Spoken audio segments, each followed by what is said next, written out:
여러분들과 함께 요한복음 시리즈 5번째 말씀, 거듭나라니 도대체 무슨 말씀입니까? 이런 제목으로 말씀을 나누겠습니다.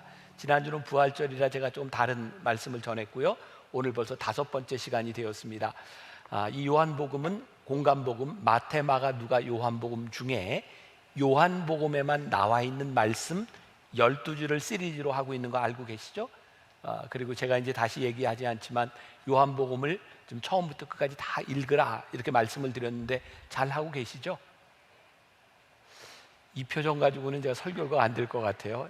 잘 보시고 여러분 신앙의 도움을 삼으셨으면 좋겠습니다. 오늘은 요한복음 3장에 나와 있는 유명한 니고데모의 이야기를 통해서 거듭남에 대한 말씀을 나누려고 합니다.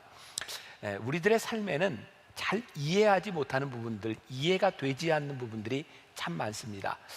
그런 것을 때로 우리는 참 신비롭다 이렇게 표현을 하기도 하죠. 그 중에 이 거듭남이라고 하는 것은 우리들에게 굉장히 신비로운 역사로 우리들에게 다가오기도 합니다. 아마 오늘 여기 예배 드리는 분들 중에 어떤 분은 나는 거듭났어 이런 경험을 이야기할 수 있는 분도 있고, 어떤 분은 아직 난 잘 모르겠어 이렇게 말할 수 있는 분들도 있을지 모르겠어요. 어떤 분들은 열심히 신앙생활을 하면서 나는 거듭나야지 이렇게 노력을 하다 그런 체험을 하는 사람도 있고, 전혀 노력하지 않았지만 예기치 못한 곳에서 그런 경험을 하기도 합니다. 그래서 이 거듭남이라고 하는 것은 좀 신비로운 부분이다 이렇게 말할 수 있는 것 같아요. 이번 요한복음 12주 시리즈 설교는 제가 설교 준비를 먼저 하고 우리 교회 묵상팀에게 이 원고를 주고 그분들을 통해서 이 말씀을 읽고 어떤 묵상을 했습니까? 이렇게 피드백을 받으면서 설교를 하고 있습니다. 어떤 분이 거듭남에 대해서 이런 이야기를 했어요. 우리 교회에 온 지 한 3년쯤 더 되는 분인 것 같아요. 그분을 이렇게 1:1 양육을 하게 되었는데, 이분은 교회 오기 전에 특별히 이제 논어, 맹자, 또 뭐 인문학 뭐 이런 쪽에 관심을 가지고 어쨌든 진리를 추구하는데 많이 노력을 했던 분 같아요. 그러나 그 마음속에 신앙은 없었던 분인 것 같아요. 근데 1:1 제자 양육을 하게 된 거예요. 근데 참 놀랍게도 전혀 신앙 속으로 이렇게 들어갈 것 같지 않은 분이 1:1 양육을 하면서 놀랍게 성령의 역사를 경험하게 되었고 그 말씀을 적용하기 시작했어요. 그러니까 이 묵상했던 이 팀의 한 분이 그런 고백을 하는 거예요. 지금까지 신앙생활을 하는 동안 나에게 이런 영광스러운 경험이 처음이었다. 놀랍게 변화되는 모습을 바라보며 그런 경험을 하게 된 거죠. 오늘 본문의 주인공인 니고데모는 주님께 찾아갑니다. 니고데모가 가지고 있었던 목적과 주님이 이렇게 말씀하시는 것 좀 다를지 모르지만 니고데모도 놀라운 신비로운 경험을 하게 되죠. 제가 얼마 전에 찰스 스펄전 목사님의 구원의 은혜라고 하는 책을 좀 보게 되었는데, 찰스 스펄전 목사님은 1800년대 후반 가장 위대한 설교가 중에 하나로 불리는 분입니다. 이 찰스 스펄전 목사님은 19살의 목사가 됐습니다. 놀라운 일이죠. 그리고 21살 때 교회에 담임 목회를 하게 되는 아주 유명한 설교가입니다. 이 찰스 스펄전 목사님이 16살 때 거듭남의 체험을 하게 돼요. 이 거듭남의 이야기가 굉장히 유명하죠. 아주 작은 시골 교회에 16살 난 스펄전 목사님이 예배에 참석을 하게 됩니다. 그 교회는 목사님도 없었어요. 아주 작은 교회였어요. 그날 설교는 한 평신도가 올라와서 설교를 하는데 그 사람의 직업이 구두 수선공이었습니다. 그러니까 많이 배운 사람은 아니었을 거예요. 투박하게 설교를 하는데 그날 설교의 제목이 예수를 바라보라 였답니다. 예수를 바라보십시오, 예수를 바라보십시오. 설교를 하다가 앉아있는 16살 난 스펄전 목사님을 바라보며 젊은이여 예수를 바라보시오, 젊은이여 예수를 바라보시오. 그때 스펄전 목사님의 마음이 뜨거워지기 시작했어요. 거기서 거듭남의 체험을 합니다. 신비로운 일입니다. 우리에게 어떠한 거듭남의 경험이 있을지 모르지만 이 거듭남이라고 하는 것, 이것이 없으면 하늘나라를 볼 수 없다. 오늘 주님께서 이렇게 말씀하고 있어요. 자, 오늘 말씀에 들어가면서 먼저 우리들이 아는 것과 우리들이 믿는 것은 다르다고 하는 것을 먼저 생각하면 좋을 것 같습니다. 자, 지지난주 말씀을 기억하시는지 모르겠어요. 지지난주에는 어떤 말씀을 나눴냐면 가나의 혼인잔치에서 예수님께서 물을 포도주로 만드시는 걸 우리들이 나눴어요. 그때 제자들이 그걸 보고 예수님을 믿었다. 기억나세요? 그 전까지 제자들 빌립도 그렇고 안드레도 그렇고 베드로도 그렇고 예수님을 따랐다라고 하는 말은 있는데 비로소 2장의 이 기적의 사건을 통해서 예수님을 믿었다. 기억하세요? 네. 그래서 우리들이 예수님을 따른다고 하는 것과 믿는 것은 다르다. 제가 이런 말씀을 드렸습니다. 자, 오늘 요한복음 3장 2절 말씀을 보세요. 그가 밤에 예수께 와서 이르되 랍비여 우리가 당신은 하나님께로부터 오신 선생인 줄 어떻게 아나이다. 지금 이 니고데모도 내가 주님을 믿습니다 이렇게 이야기하는 것이 아니라 아나이다 라고 말을 하고 있어요. 하나님이 함께 하시지 아니하시면 당신이 행하시는 이 표적을 아무도 할 수 없음이니이다. 적어도 니고데모가 가지고 있는 그의 지식에 의하면 예수님께서 하시는 일이 보통 사람이 할 수 있는 일이 아닌 거예요. 하나님이 하시지 않으면 이 일을 할 수 없습니다. 그에게 그런 지식이 있는 거죠. 근데 때때로 지식이라고 하는 것은 내가 알고 있는 지식이 믿음을 방해할 때도 있는 것 같아요. 니고데모에 있어서도 예수님을 바로 믿지 못하고 그가 가지고 있는 지식으로 예수님을 이해하고 있는 거죠. 여러분 혹시 전도해 보셨어요? 전도하면 그런 얘기를 종종 듣죠. 하나님에 대해서 예수님에 대해서 막 이야기하는데 그 전도 대상자가 이런 말, 나도 알아요. 이거 하나님이 없으면 이 세상이 어떻게 됐겠어요? 나도 알아요. 근데 참 신기하죠. 알기는 하는데 예수님을 믿지는 않는 거죠. 자, 오늘 우리들에게도 굉장히 중요한 신앙의 도전이 되는 시간이 되어야 합니다. 내가 주님을 아는 것과 믿는 것의 차이는 무엇인가? 또 묵상팀에서 이 부분을 가지고 이렇게 나누었던 이야기가 있어요. 어떤 분은 이런 얘기를 합니다. 성경을 읽을 때 우리가 이스라엘 역사, 그들의 이야기를 읽고 우리는 압니다. 그러나 하나님께서 살아계셔서 역사하신다고 하는 것을 믿는다고 하는 것은 다른 부분입니다. 또 어떤 분은 이런 이야기를 했어요. 예수님께서 이 땅에 공생애를 사실 때 많은 사람들이 따라다녔지만 그들은 예수님을 믿기보다 구경꾼으로 예수님을 따라다녔습니다. 예수님을 믿는 자만이 끝까지 예수님과 함께 동행하게 되죠. 또 어떤 분은 이런 이야기를 했어요. 죽음에 대한 이야기를 하면서 우리가 다 죽는다는 걸 알아요. 그런데 진짜 내가 죽는다고 하는 것을 믿는 사람과 죽음을 아는 사람과의 삶은 달라요. 죽음 앞에 서본 사람, 죽을 고비를 넘긴 사람, 내가 죽는구나라고 하는 믿음이 있을 때 우리들의 인생은 달라지게 되어 있어요. 그러니까 우리들이 하나님을 믿는데 하나님을 믿는 것과 아는 것은 다른 문제죠. 예수님은 니고데모가 알고 있었던 그 아는 것에 대한 문제가 아니라 무엇을 믿어야 하는지를 말씀하고 계세요. 자, 오늘 본문 말씀 요한복음 3장 3절 우리 같이 읽어봅니다. 자, 시작. 예수께서 대답하여 이르시되 진실로 진실로 내게 이르노니 사람이 거듭나지 아니하면 하나님의 나라를 볼 수 없느니라. 자, 이 부분을 유진 피터슨의 메시지 성경에 보면 이렇게 풀어놓고 있습니다. 예수께서 말씀하셨다. 내 말이 정말 맞다. 내가 하는 말을 믿어라. 사람이 위로부터 태어나지 않으면 내가 가리키는 하나님의 나라를 볼 수 없다. 여기서 거듭남을 뭐로 표현하고 있어요? 위로부터 태어나지 않으면 내가 가리키는 하나님의 나라를 볼 수 없다. 제가 지지난주 표적에 대한 이야기를 하면서도 언급했던 적이 있어요.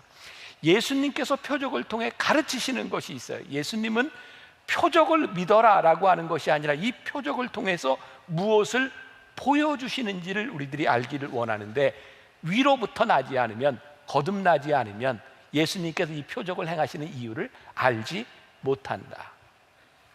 성경 우리들이 사복음서라고 이야기하는 게 있어요. 뭐죠? 마태, 마가, 누가, 요한복음. 이것을 우리가 사복음서라고 이야기를 합니다. 이 사복음서에는 예수님이 하셨던 일과 예수님의 말씀이 공통적으로 많이 들어와 있어요.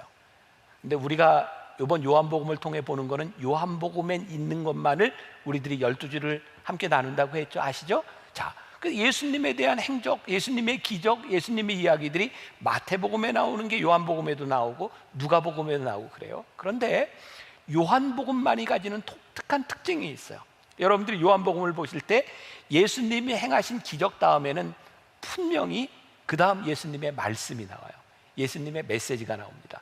무엇을 의미하는지 아세요? 요한복음은 철저하게 예수님이 기적을 행하실 때 왜 이 기적을 행하셨는지 기적을 통하여 하나님을 바라보라고 말씀하고 있어요. 그래서 요한복음에는 예를 들어서 오병이어의 기적을 행하신 다음에 어떤 말씀이 나오면 생명의 떡에 대한 말씀이 나와요. 사람이 이렇게 떡으로만 사는 것이 아닌 생명의 떡에 대한 말씀이 나와 있는 거예요. 자, 요한복음은 6장을 기점으로 해서 예수님께서 이렇게 기적을 행하시던 기적이 아닌 예수님의 말씀에 초점을 맞추기 시작합니다. 자, 이제 여러분 요한복음 6장을 보면 어떤 말씀이 나오냐면 예수님께서 이제 기적이 아닌 여러 가지 말씀들을 하기 시작할 때 사람들이 주님이 말씀하시는 것이 어렵도다. 그리고 예수님을 떠나갑니다. 그래서 예수님께서 떠나가는 사람들을 바라보면서 제자들에게 너희도 가려느냐라고 물었더니 제자들이 요한복음 6장 68절과 69절에서 이렇게 말을 해요. 한번 띄워줘 보세요. 같이 봉독합니다. 시작. 시몬 베드로가 대답하되 주여 영생의 말씀이 여기 계심에 우리가 네게로 가오리까? 우리가 주는 하나님의 거룩하신 자인 줄 믿고 알았삼나이다. 자, 시몬 베드로가 뭐라고 얘기해? 영생의 말씀이 여기 있사오매 우리들이 네게로 가오리까? 그러니까 이 표적을 따르는 사람과 주님의 말씀을 따르는 사람이 다른 거죠. 예수님을 따르던 많은 군중들은 왜 예수님을 따랐죠? 그들의 필요가 있었기 때문입니다. 자, 이거 우리 지금 신앙에 도입을 해봅시다. 우리가 처음 예수님을 믿으러 나오는 이유들은 대부분이 필요가 있기 때문에 나옵니다. 그러니까 대개 신앙생활을 하는 계기들이 그런 거죠. 중병에 걸리든지 내 자식이 속을 썩이든지 내가 경제적으로 많이 어렵든지 사람들이요 대체적으로 문제가 생기지 않으면 신앙을 가지려고 하지 않습니다. 아마 여러분들 중에도 동일할지 몰라요. 그래서 우리들이 필요를 가지고 주님을 이렇게 찾아 나오지만 주님께서 우리의 필요를 채워주실 때 주님은 우리의 필요로 만족하는 것이 아니라 그 필요를 채워주시는 이유가 어디 있고 그 필요를 채워주시는 하나님이 누구이신지를 우리가 보기를 원하죠. 여러분들 이게 왜 중요한가? 이 신앙이 본질적으로 왜 중요한가? 만일 우리들이 우리의 필요를 따라 우리의 욕망을 채우려고 나왔지만 하나님을 바라보지 못하면 우리는 끊임없는 욕망을 추구하게 돼 있어요. 왜요? 우리의 인생의 문제가 한 번으로 끝나나요? 남편 문제 해결되면 자식 문제 생기고 자식 문제 해결되면 결혼해서 손주 문제 생기고 우리의 인생이 다 문제 덩어리예요. 그러니까 우리가 필요로 하는 것을 채우려고 생각한다면 우리의 욕망은 끊임없이 채워지지 않는 거예요. 그러니까 또 다른 욕망을 구하고 또 다른 욕망을 구하고 또 다른 욕망을 찾아다니면서 갈 수밖에 없어요. 그러니까 우리들의 필요를 채우면 우리 신앙에 만족이 찾아오지 않는 거예요. 그리고 정말 무서운 것은 이 필요를 채우고 더 큰 기적을 보고 더 큰 욕망을 바라보며 우리들이 본질적인 신앙을 잃어버리는 거예요. 여러분 기독교 역사를 보세요. 당장 우리 한국에 우리나라에 있었던 기독교의 역사들을 보세요. 대부분의 이단들과 타락하는 교회들이 어디에서부터 오던가요? 놀랍게도 성령의 역사가 뜨겁게 일어나던 공동체에서 타락이 옵니다. 놀랍죠? 여러분 성령의 역사가 잘못된 게 아니에요.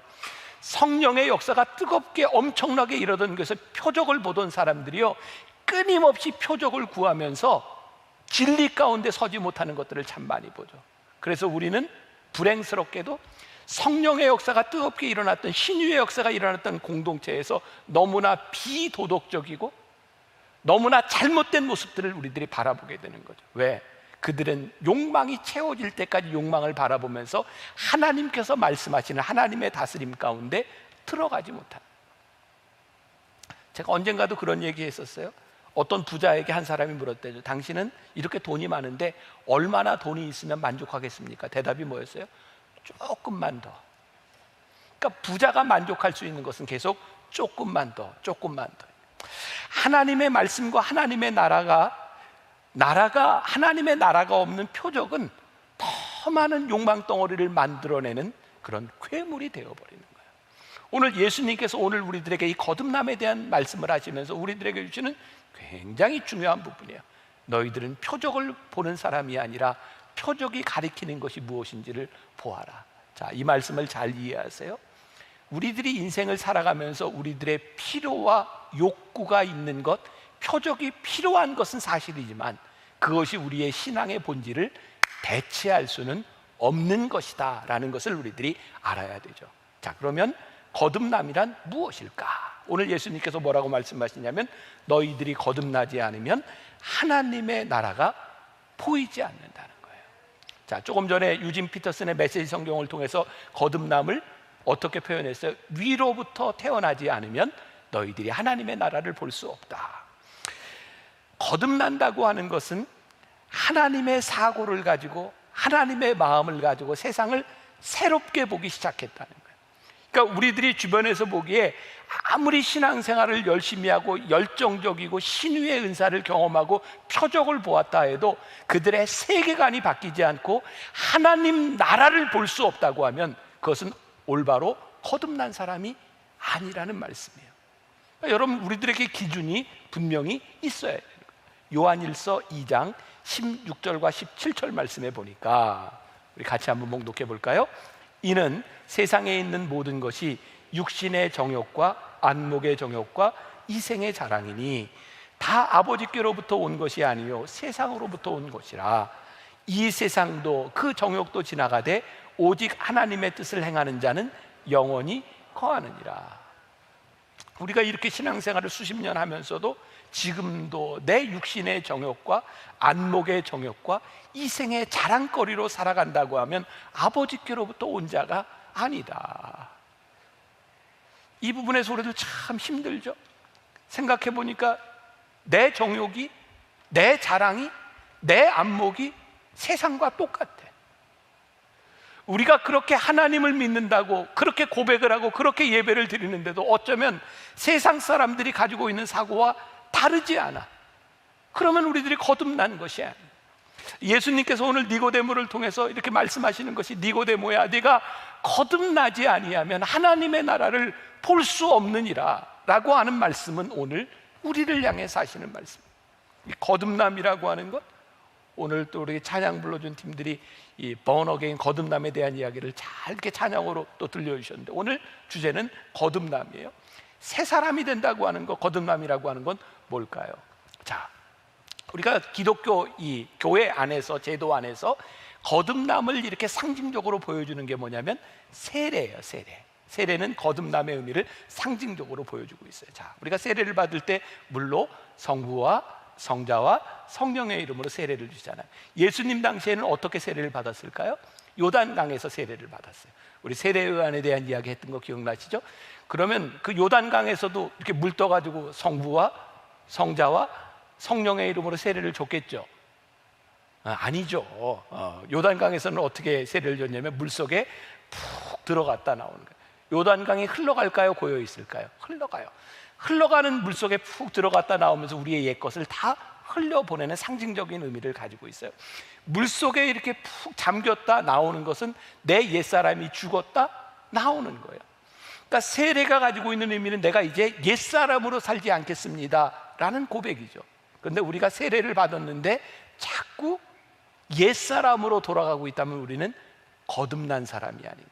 자, 이 세례의 예표가 됐던 것이 구약에서 뭐를 이야기하냐면 홍해를 건너간 사건이에요.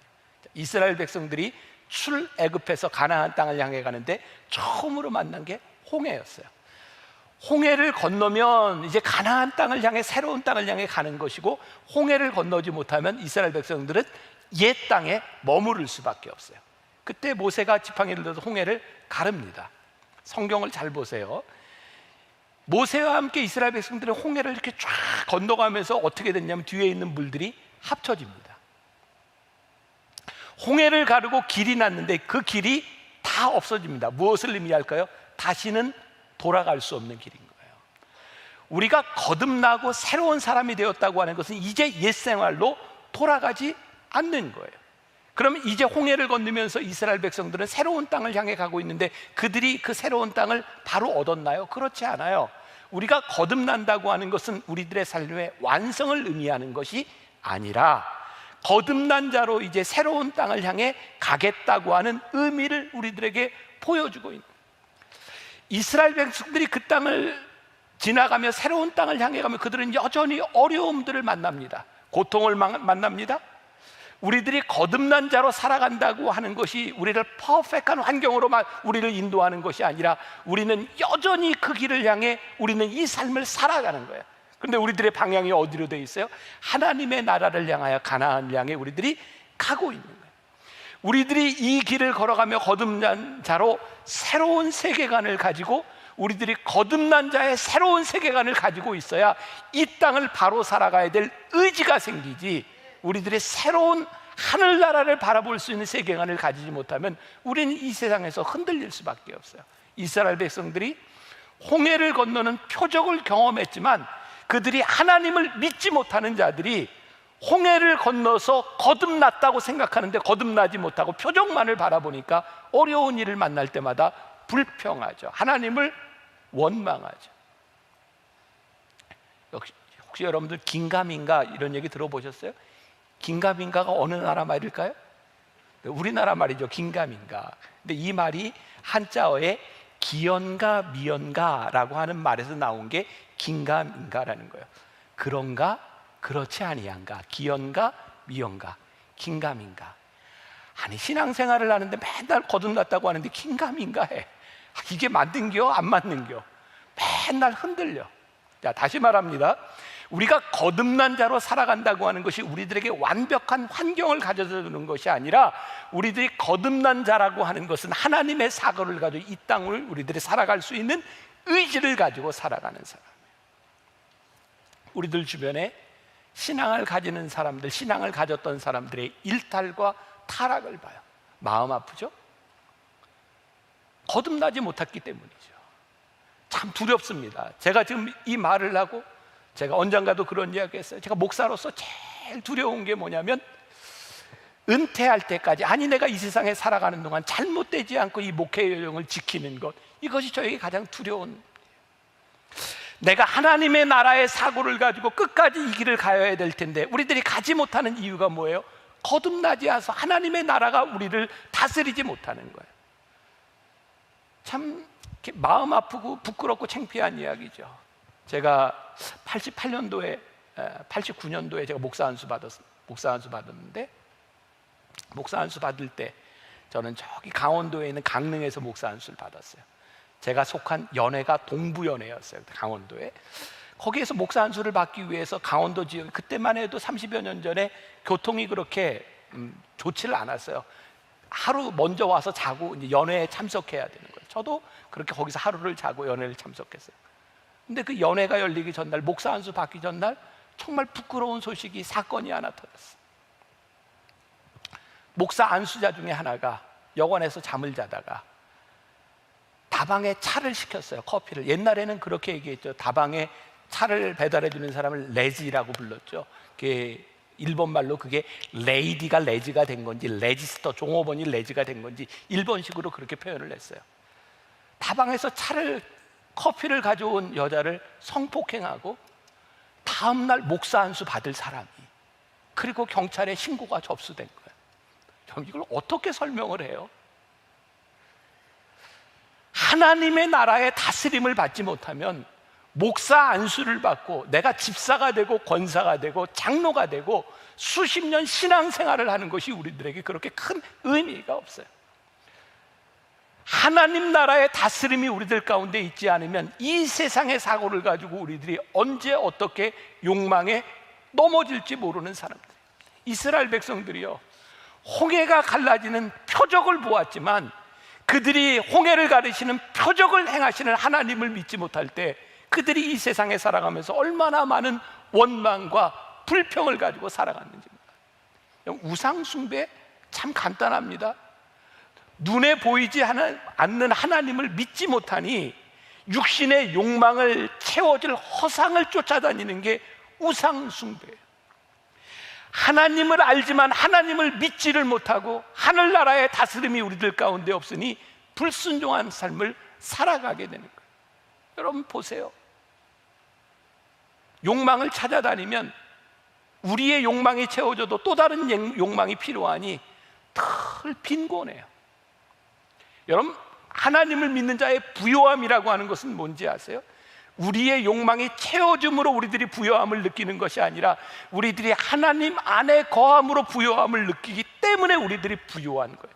그러니까 하늘나라의 다스림을 받는다고 하는 것은 우리 신앙에 너무 중요한 일인 거예요. 제가 10시 예배 설교 때도 그런 얘기 했어요. 제가 만나교회 목사가 아니라면 이런 얘기가 좀 더 설득력이 있을 텐데, 저는 참 부요함을 많이 느끼고 살아가는 사람이거든요. 근데 사람들이 그럴 것 같아요. 너 만나교회 목사니까 부요하지. 근데 제가 30여 년을 지나오는 동안 제가 영월에서도 목회하고 군목으로도 목회하고 제가 유학을 가서 고생도 해보고, 근데 진짜 하나님이 나를 부르심을 내가 확신하는 순간부터 저는 참 부요했던 것 같아요. 내가 무엇을 지니고 많이 있어서가 아니라 하나님께 부르심을 받은 그때가 저에게는 가장 부요한 순간이에요. 우리들이 부요하냐 빈곤하냐라고 하는 것은 우리들이 하늘나라의 다스림을 받느냐 받지 못하느냐에 대한 문제예요. 니고데모가 예수님께 도대체 예수님 말씀하시는 걸 모르겠습니다. 도대체 이게 무슨 말씀입니까? 거듭나라니. 예수님께서 그거 놀랍게 여기지 말라 이렇게 말씀하세요. 자, 요한복음 3장 4절 말씀. 자, 같이 봅니다. 시작. 니고데모가 이르되 사람이 늙으면 어떻게 날 수 있사옵겠나이까? 두 번째 모태에 들어갔다가 날 수 있사옵나이까? 이 질문이 니고데모가 당연한 거죠. 아직 이 거듭남에 대한 것을 알지 못하니 이런 질문을 가지는 것이 당연한 거죠. 니고데모는 어떤 사람이었을까요? 우리가 잘 아는 것처럼 요한복음 3장 1절에 니고데모에 대해서 그는 유대인 바리새인이라고 이야기하고 사내들인 회원 중에 한 사람이라고 이야기합니다. 당시 이스라엘에는요, 유대인 중에 바리새인이 6천 명쯤 됐답니다. 이 6천 명은 구별된 선별된 사람들, 그 중에 70명 사내들인 회원은 지금 이야기하면 공의회를 구성하고 있는 의원과 같은 구조예요. 성경을 해석하고 이단들을 분별할 수 있는 아주 권위를 가지고 있는 사람이에요. 그러니까 니고데모가 바리새인뿐만 아니라 사내들인 회원이라고 했으니까 그가 어떤 위치에 있었는가를 잘 알고 있어요. 자, 그런데 니고데모가 예수님을 만나라고 찾아왔던 때가 낮이었어요, 밤이었어요? 낮이었어요, 밤이었어요? 뭐 2분의 1인데 그냥 밤이었죠. 여기 있는 분들은 이제 신앙생활을 많이 한 분들이 아실 거예요. 그리고 니고데모가 예수님을 밤에 찾아왔다라고 하는 이유를 우리는 어떻게 들었어요? 니고데모가 딱 괜찮은 사람이었지만 얘가 바리새인 중에 바리새인이고 사내들인 회원이었으니까 당시 문제가 되는 예수님을 만났다가 문제가 될지 모르니까 아무도 모르는 시간에 예수님을 찾아왔을 것이다, 이렇게 우리들 많이 들었죠. 긴가민가 이게. 근데 제가 말씀을 준비하다 보니까 이런 그 해석이 나와 있더라고요. 니고데모가 예수님을 밤에 찾아간 이유는 사람들에게 들켜서 문제가 생길까 봐 그런 것이 아니고, 당시의 율법학자들 바리새인들이 율법을 연구하는데 제일 좋은 시간이 밤이었답니다. 사람들에게 방해를 받지 않는 시간. 그리고 예수님께서 지금 이 당시에는 기적을 일으키시고 막 갈릴리로 유대로 많은 사역을 하고 계셨기 때문에 예수님도 낮에 굉장히 바빴어요. 예수님에게도 가장 한가한 시간이 언제였을까요? 밤이었습니다. 그러니까 니고데모가 단순히 그런 마음으로 예수님을 밤에 찾아갔던 것이 아니라 진짜 진지하게 예수님을 찾아갔다.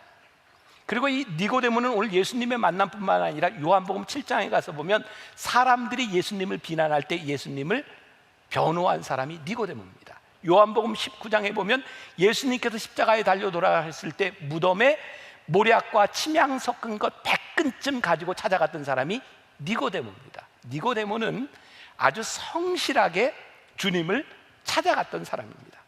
어쩌면 니고데모의 마음속에 절실한 마음의 어떤 필요가 있지 않았을까요? 내가 예수님이 어떤 분이신지를 알아야 될 것 같아. 아니, 그 당시에 많은 사람들이 가지고 있었던 생각처럼 메시아인 예수님을 통하여 하나님의 나라가 이루어져야 되겠다고 하는 그의 목적이 있지 않았을까요? 하지만 예수님은 그의 필요를 해결하시는 것이 목적이 아니라 오늘 예수님은 니고데모에게 하나님의 나라가 무엇인지를 보여주고 싶으셨어요. 니고데모가 가나의 혼인잔치에 예수님의 표적을 보고 예수님이 뭔가 다른 분이다 라고 생각을 했지만, 예수님은 니고데모가 네가 거듭나서 이 표적이 아니라 하나님의 나라를 볼 수 있는 사람이 되었으면 좋겠다. 내가 거듭나지 아니하면 네가 하나님의 나라를 알 수 없느니라 라고 말을 하죠. 자, 요한복음 3장 4절 다시 니고데모가 이르되 사람이 늙으면 어떻게 날 수 있사옵나이까? 두 번째 모태에 들어갔다가 날 수 있사옵나이까? 여기 거듭남, 유진 피터슨의 성경에서는 하늘로부터 위로부터 난다라고 표현을 했는데, 당시 거듭난다고 하는 것은 세 가지 의미를 가지고 있었대. 하나는 완전하게 새로워진다, 이런 의미가 있고, 또 하나는 진짜 second time again, 다시 태어난다라고 하는 의미도 있고, 또 하나는 하늘로부터 난다라는 의미도 가지고 있었대. 근데 오늘 예수님께서 말씀하시는 의미는 이 세 가지를 다 포함하고 있는 것 같아요. 아마 니고데모가 이해하고 있었던 거듭남은 두 번째 의미, 두 번 난다고만 생각했을 것 같아요. 그러니 그에게 이해가 되지 않는 거죠. 자, 요한복음 3장 6절 예수님께서 이렇게 말씀하세요. 육으로 난 것은 육이요, 영으로 난 것은 영이니. 육으로 난 것은 육에 속해 살아갑니다. 영으로 나는 것은 영에 속해 살아갑니다. 육에 속한 사람은 육신의 욕망을 따라 살아갑니다. 육신의 욕망을 따라 살아가면 틀림없이 죄를 짓습니다. 육신의 욕망을 따라 살아가면 죄를 사랑하게 되어 있습니다. 이 땅에 있는 수없이 일어나는 모든 일들이 동일한 공식을 가지고 있습니다. 욕망을 따라가는 사람이 죄를 사랑함으로 육신의 결과를 낳는 것이고, 영에 속한 사람은 죄를 미워하기 때문에 욕망에 넘어가지 않게 되어 있는 거예요. 그런데 오늘날 교회 안에 우리 신앙인들과 교회의 모습들 가운데 육신의 욕망을 가진 사람들과 다르지 않은 모습들, 하나님을 믿는 우리 성도들 가운데 죄를 미워하지 않는 모습들, 우리들이 거듭나지 않았다. 오늘 이 니고데모에게 하신 말씀은 오늘 우리들에게도 동일하게 하시는 말씀이에요. 우리가 죄를 고백하고 거듭났다고 하는 것은 이제 그리스도를 따르는 삶을 살아가고 하나님의 나라를 바라보며 살아가겠다. 요한복음 3장 7절과 8절 말씀, 내가 내게 거듭나야 하겠다 하는 말을 놀랍게 여기지 말라. 사람이 바람이 임의로 불매 내가 그 소리를 들어도 어디서 와서 어디로 가는지 알지 못하나니 성령으로 난 사람도 다 그러하니라.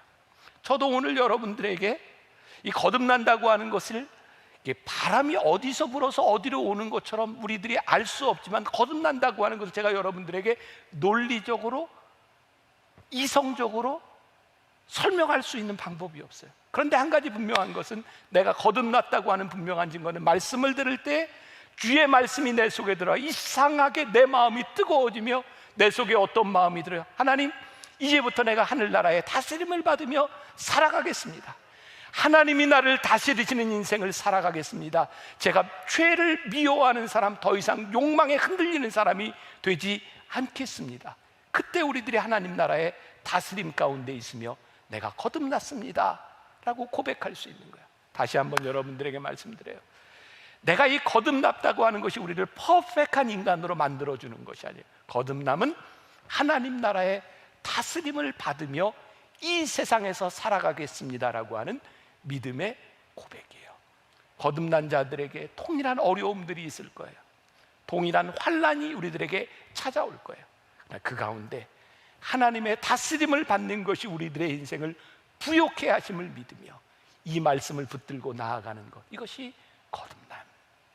오늘 예배하고 말씀을 듣는 여러분들 가운데 이 거듭남이 있기를 주님의 이름으로 간절히 축원합니다. 성령께서 여러분들의 마음을 만지시고 움직이셔서 주님, 주의 말씀에 주의 다스림을 따라 살아가겠습니다, 이 마음으로, 믿음으로 고백하고 이전을 나아가